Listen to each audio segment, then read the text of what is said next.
Family, what is up? It is your boy Providence back again with another video, and the gun I'm going to be using in today's video is the M4. It needs no introduction. It is the literal GOAT AR.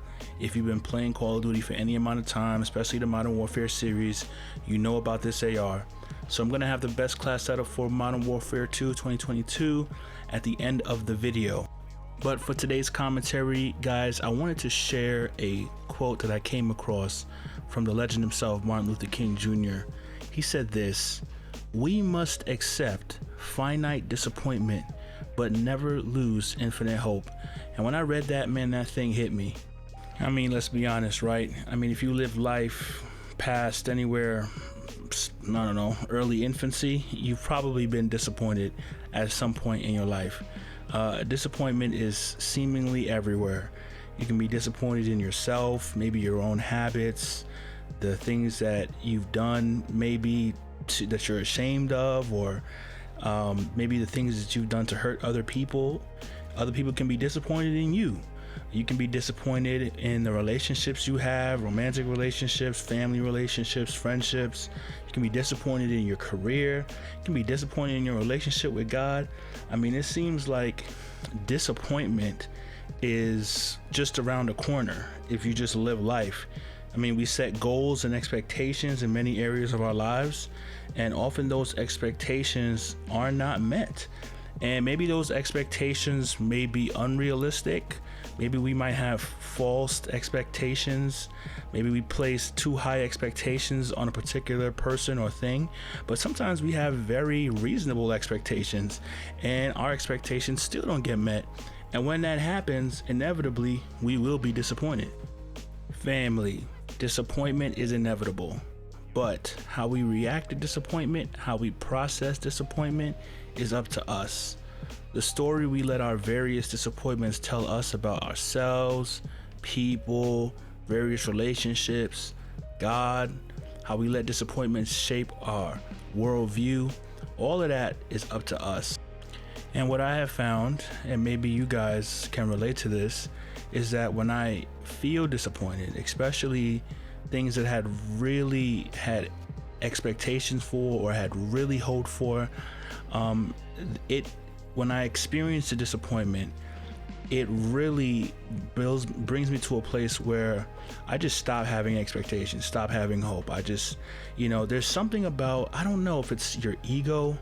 When you hope for something and you don't get it, you feel kind of stupid, and you don't really like feeling like that. And so it's almost like, man, I'm not gonna get my hopes up.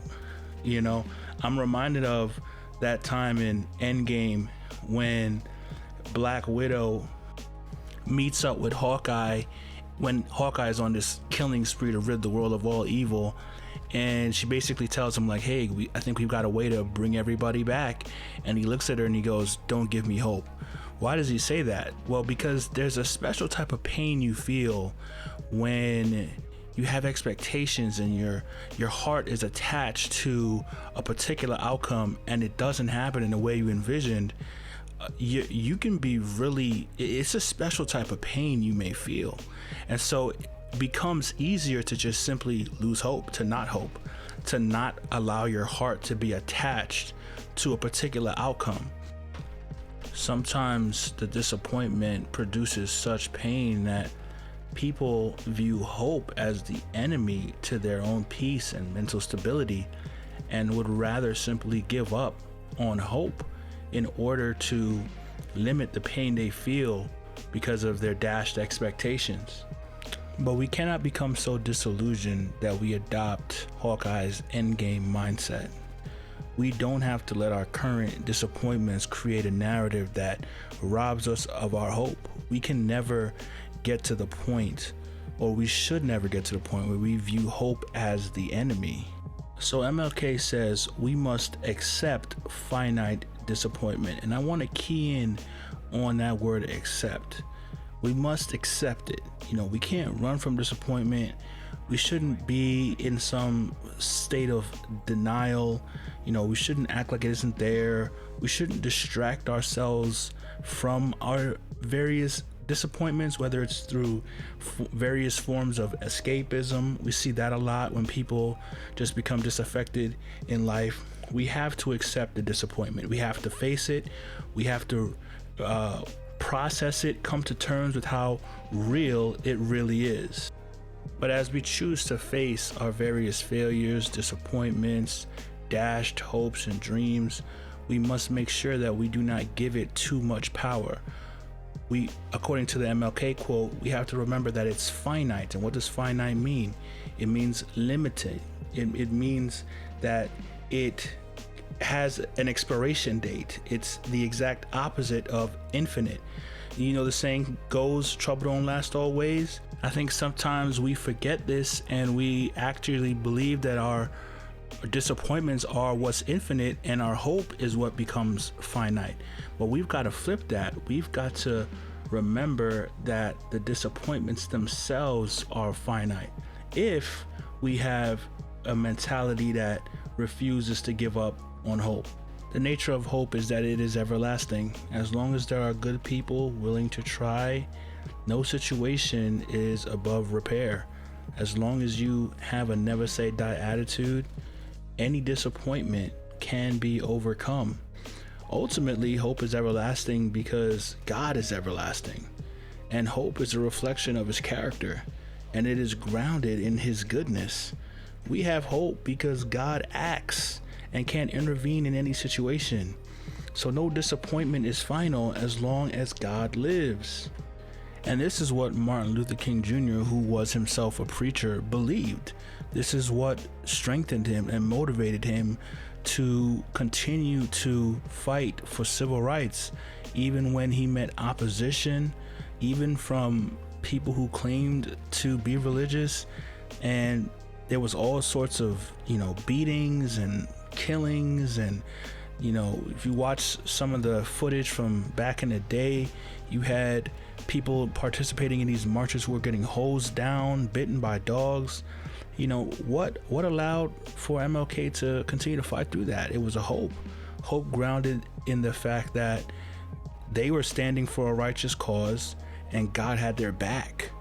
And we know the history. Eventually, Martin Luther King and other civil rights leaders achieved their goals. But what if Martin Luther King Jr. and other activists during that time period and even before that time period said, wow, the opposition is just way too great. This is, way too taxing. Why don't we just simply accept things as they are? If they would have adopted that mindset, then who knows? The gains that were achieved during the civil rights movement might still to this day have not been achieved. And yeah, realistically, not many of us will be called to fight against challenge as great as Martin Luther King Jr. had to deal with. But your own personal revolution is taking place. And will you let disappointments and setbacks rob you of your hope? Allowing disappointment to become infinite in your life will keep you from your best self, and you have no idea what the implications for that could be. You not becoming your best self could literally affect generations. The change that we want to see in the world starts with us. So family, as the saying goes, keep hope alive. Hope helps us push up against the despair. It helps us to envision a reality that is not yet there, and it fuels the fire to make that vision a reality. Let's put disappointment in its place. Let's learn from it. Let's grow from it. Let's recognize the purpose that it's there to eventually make us better, but let's not become enslaved to it. Let's not let disappointments and failure become our identity. Again, I want to thank everybody for listening. If you got to this point in the video, man, you're a literal GOAT. I appreciate the support. Please, if you haven't already, subscribe to the channel, press the like button. I'm trying to continue to just grow this channel. My hope, my dream is to become a full-time content creator, and I'm grinding towards that, man. As today is called today, I'm working towards my own dreams. It's a huge risk for me, kind of putting myself out there like this. I actually have not actually seen anybody doing quite what I'm doing on YouTube.